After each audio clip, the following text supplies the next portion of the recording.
Intolerable and catastrophic. That's how the UN's top humanitarian official describes the siege of northern Gaza. Israel is accused of carrying out a plan to end Palestinian resistance by starving people to force them out of the area. Can the operation succeed? This is Inside Story.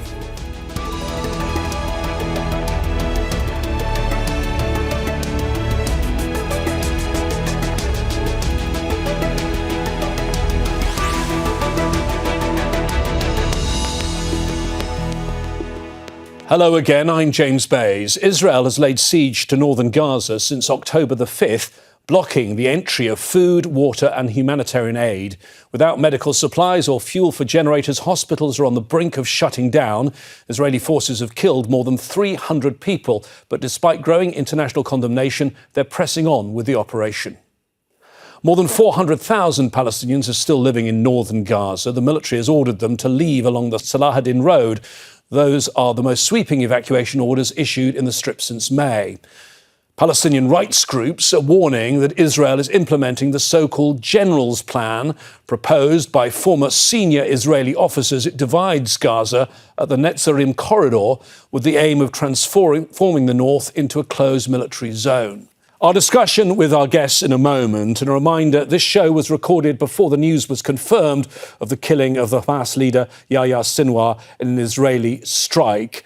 More now on the situation in northern Gaza from Alex Baird. This is what is left of northern Gaza. After 2 weeks of Israeli siege, the military says it's rooting out Hamas fighters who are regrouping there. But the 400,000 Palestinians who still live here are trapped with little access to aid. We warned since the first days of the Israeli assault that its goal was forcible displacement of the Palestinian people and annexation of the Palestinian territory. What we are seeing in northern Gaza is exactly that. 400,000 Palestinians besieged and bombed and starved. The United Nations says the Israeli military blocked the entry of all food supplies to northern Gaza for 12 days. Finally, on Wednesday, it allowed in a limited number of trucks. That was after US threats of potential military aid cuts unless Israel improved the humanitarian situation in Gaza within 30 days. It's a place of all the possible superlative. It has become a kind of wasteland, which I would say is almost unlivable. People are just on a daily basis struggling to stay alive. This latest Israeli assault has killed hundreds of Palestinians.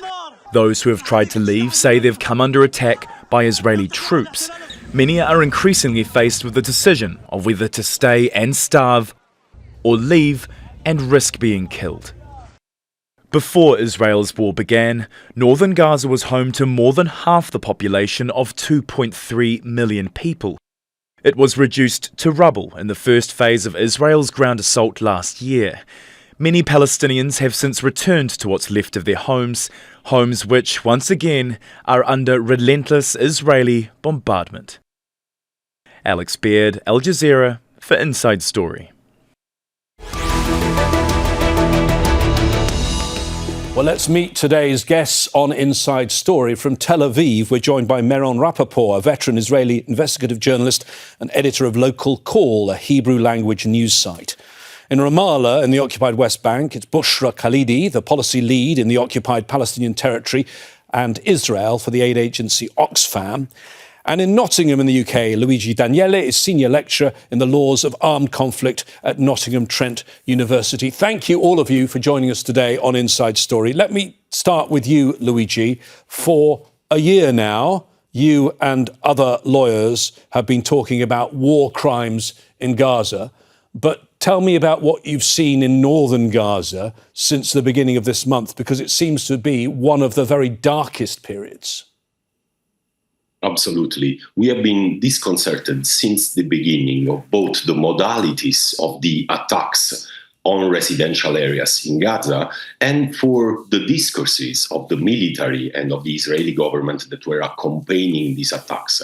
We have seen disproportionate and indiscriminate attacks committed as if they were routine conduct of hostilities, erasing entire residential neighborhoods, more often than not without warnings.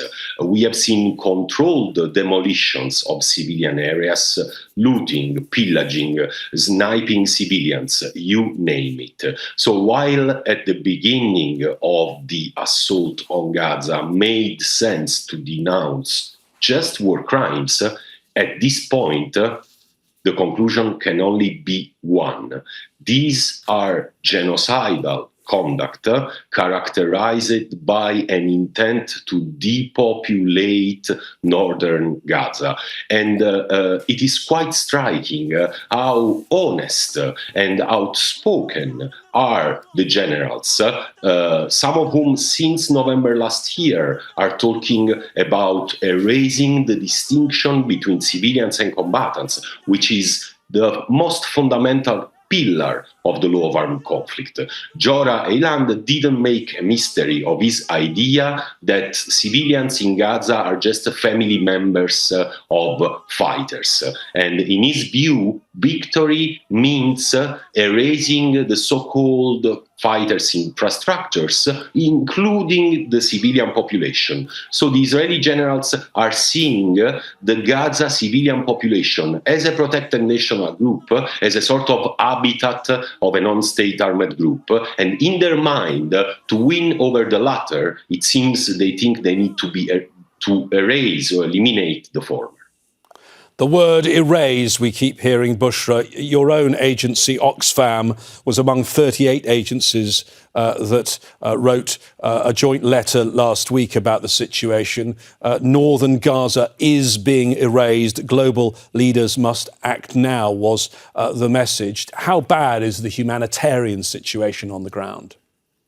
I mean, in Gaza, if 14 days go by and not a truck of food comes in, the impact is vast. We're talking about a civilian population that's been under relentless bombardment for the last 12 months, on the brink of starvation for almost the last 12 months, displaced multiple times, absolutely exhausted, traumatized, and now they're being asked to be displaced again, and they don't have food, and they have dwindling supplies. Even actually fuel was denied last week, at the end of last week, to the northern areas of Jabalia, Beit Lahia, and Beit Hanun. So there was no water running for 3 days in the north. I don't have an update since, but so to be 1 day without food or 1 day without water, the impact is huge, and the hunger situation in Gaza remains incredibly alarming and harrowing as Israel continues to starve the people of Gaza by obstructing aid, closing most land crossings. And so far, we've seen the lowest amount of aid enter northern Gaza since last year. And when people are able to find food, adults are prioritizing their children. And so many are now relying on at the bare minimum of a meal a day, or even 2 days. And skipping those meals so that they can make sure their children eat. Crossings need to be reopened, and we need an ocean of aid to enter consistently. We cannot afford for a day of closures in Gaza of aid assistance entering. Meron, humanitarian people like Bushra are always very careful with their language, and I've covered the UN a lot. They choose their words very, very carefully. Let me read you this statement from the humanitarian arm of the UN. They said recently the Israeli military has intensified, with a few exceptions, a siege on northern Gaza. Now, the UN doesn't normally use words like siege, does it? Yes, it does seem that Israel has tacitly, without not officially changed policy in northern Gaza. Yes, the siege was in the beginning of the war. After October 7, it was Israel declared that it will lay a siege on Gaza. water, electricity, food, everything. Then it surrendered to international pressure, and some aid is entering, not enough. But here, I think there is something new in these last 2 weeks. We are talking about something that looks like a total siege on northern Gaza, and especially on the northern part of Jabalia and Beit Lahiya and Beit Hanun, the northern parts of north of Gaza City.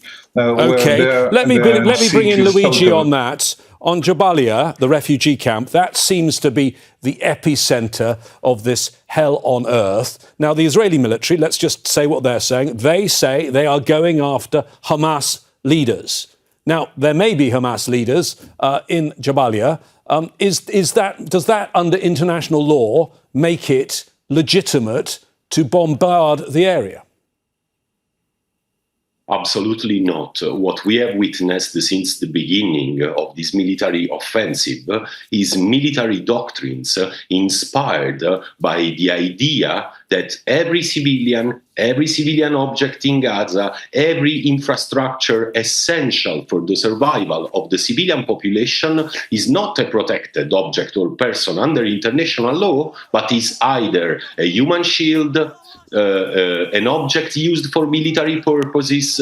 There seems to be this assumption in premise, without any circumstantial evidence, of removal of the civilian protections. Imagine that under international humanitarian law and under international criminal law, it is very clear, it is indisputable that in all cases of doubts in the conduct of hostilities, the status needs to be presumed of protected civilian and protected civilian object. So while at the beginning of the military offensive, we have seen announcements dehumanizing the Palestinian population as if it was an extension of Hamas, as if it was part of the military infrastructure, we are now seeing a plan that declares the depopulation of an area a desirable war aim. As an international criminal lawyer, I have the duty to warn and denounce that wars with an aim to depopulate territories are genocidal wars, because they are bringing the civilian population, a national group protected as such, under the aim of an occupying army. And this cannot be admitted and needs to be addressed now. It's not more time of declarations, it's time of action by third states. OK, so Bushra, in terms of the refugee camp, how are aid agencies coping with this catastrophe within a catastrophe? Is there any access at all? So 30 trucks entered on Monday. It seems that more trucks have entered maybe yesterday, but it's not clear. But I mean, number one, it's not the humanitarian's responsibility to respond to this level of need. Like, let's make it that very clear. It will be impossible for humanitarian aid agencies, including the UN agencies, to respond to the needs, daily needs of 2 million people. That's the first thing. The second thing is, no matter how much aid enters Gaza, the level of destruction we're seeing and we're witnessing and we're talking about, I mean, it doesn't matter if you enter 2,000 trucks tomorrow. So much damage has been done. We can't really operate without a ceasefire, and that's been, our message. Like, we cannot continue like this. It goes, we're every day we discuss with our colleagues, where is our duty of care to our colleagues in Gaza? And they're the ones that insist to continue working. But truly, I mean, we are sending our teams and sending our partners in the most harrowing and difficult conditions that no humanitarian worker should, operate in that way. They're also surviving for their own families. We have very, very little operations at the moment in the north, although we were one of the only international agencies, separate to the UN, operating in the north in July and August, where we had increased access, and that's correct. But, since the last 6 to 8 weeks, we've been able to enter nothing as Oxfam to the north.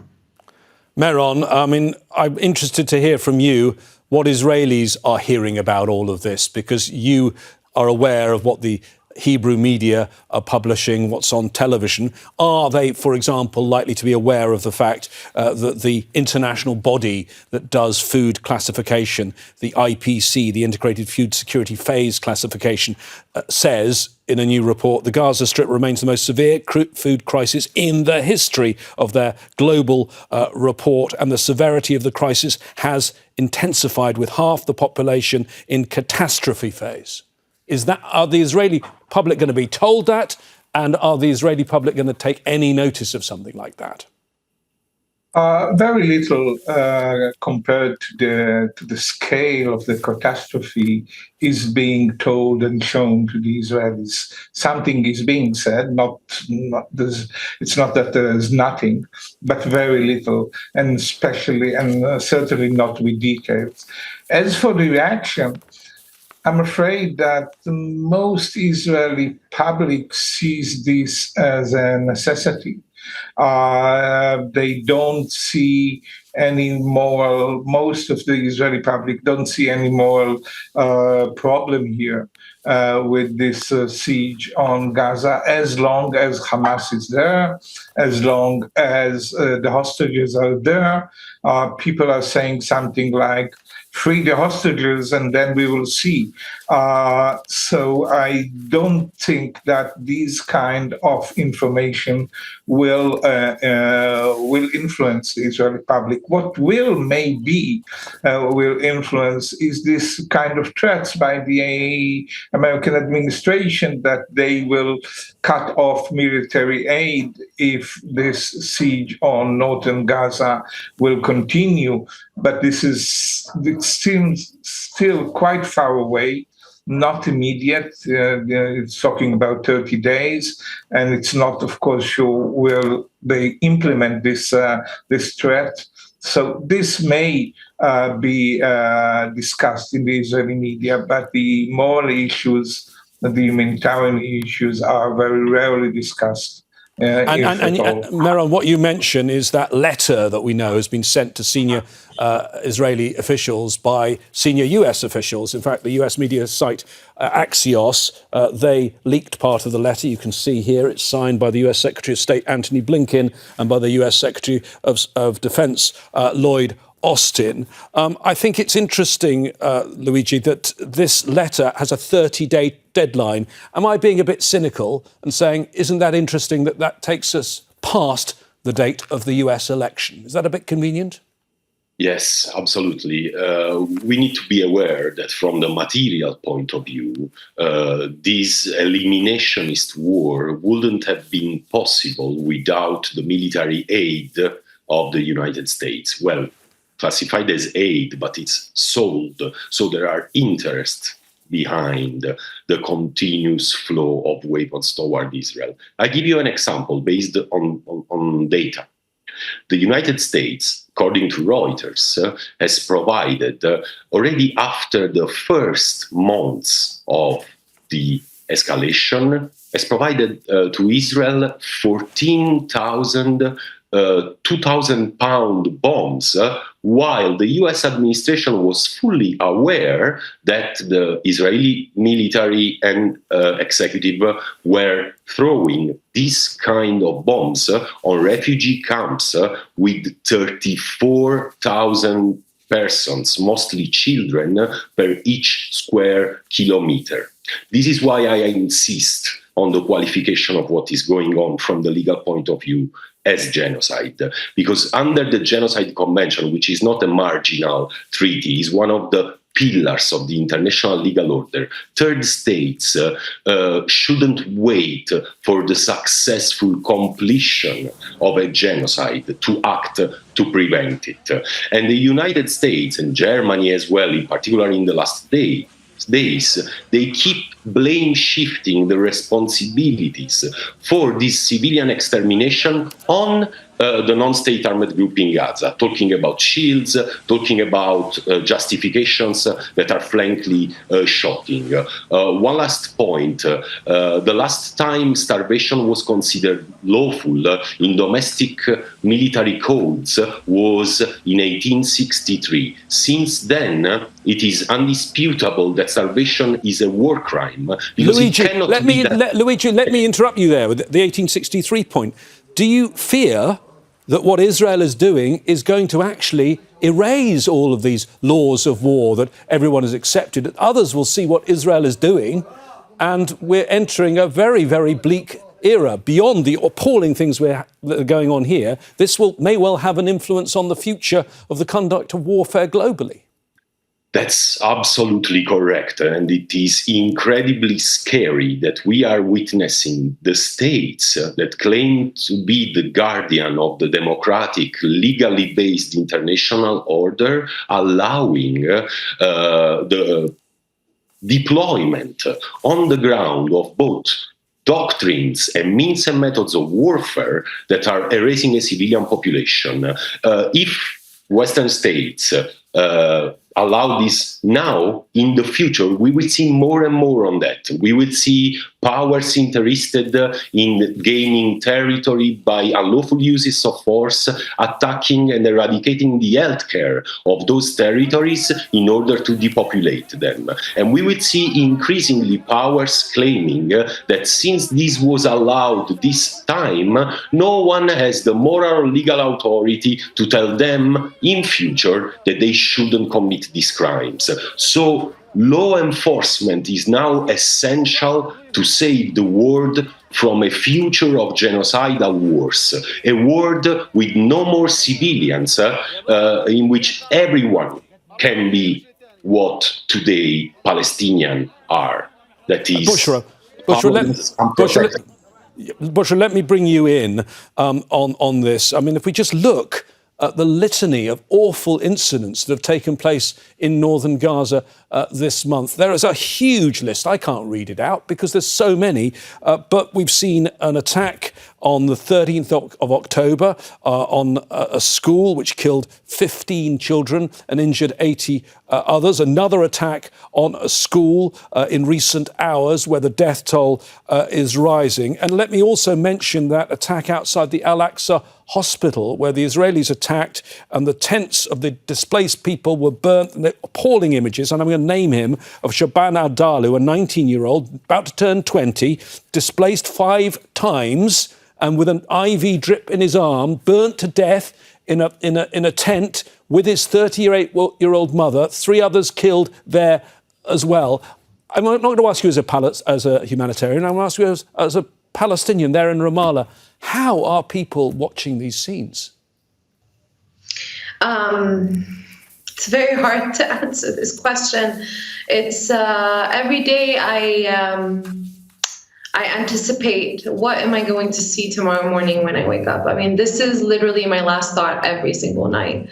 What am I going to wake up to? I cannot imagine that it's going to get worse than seeing human beings burnt alive to crisp on television, on our screens. And I mean, the images from Al-Aqsa, just, they will haunt me forever. They will haunt all of us as Palestinians forever.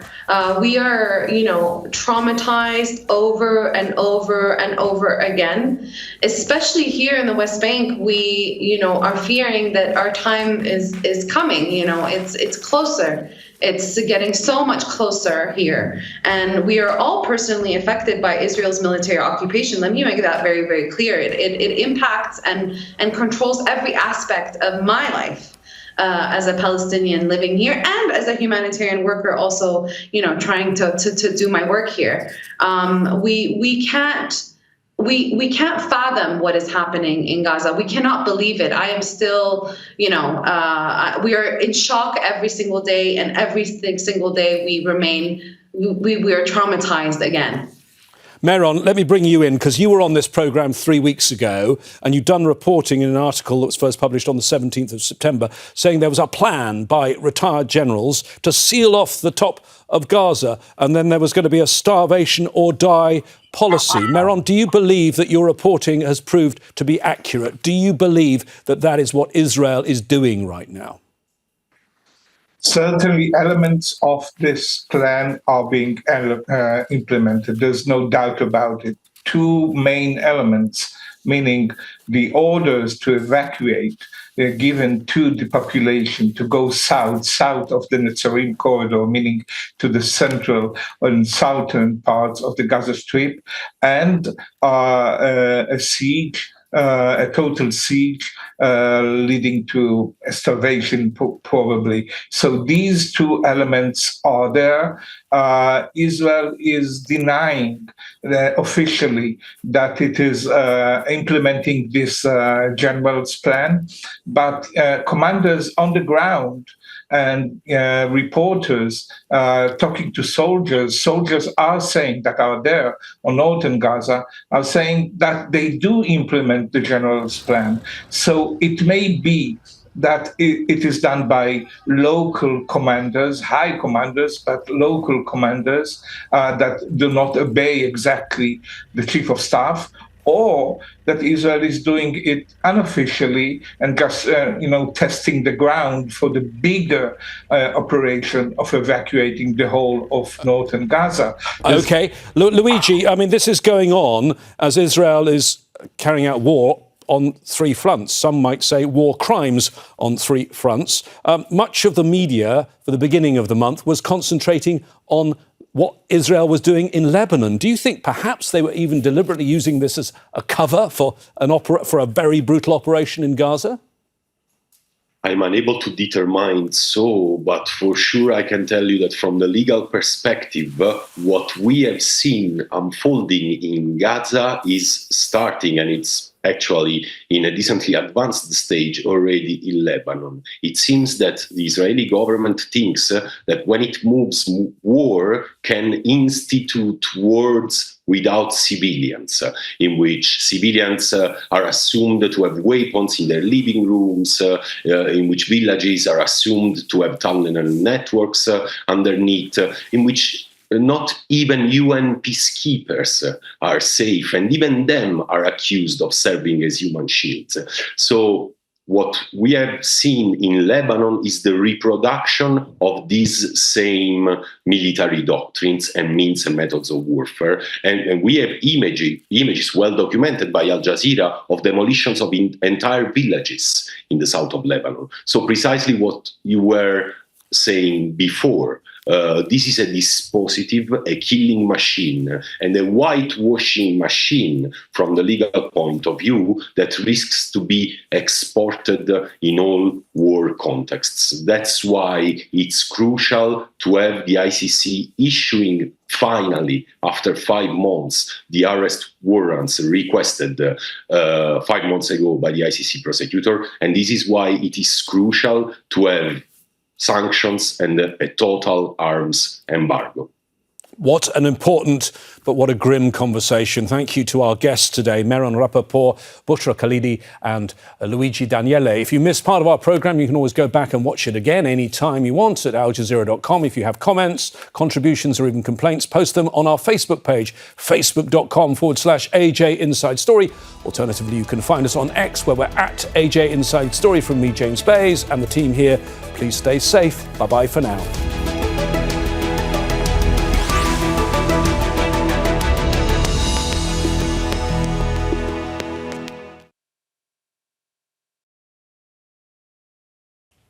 Make sure to subscribe to our channel to get the latest news from Al Jazeera.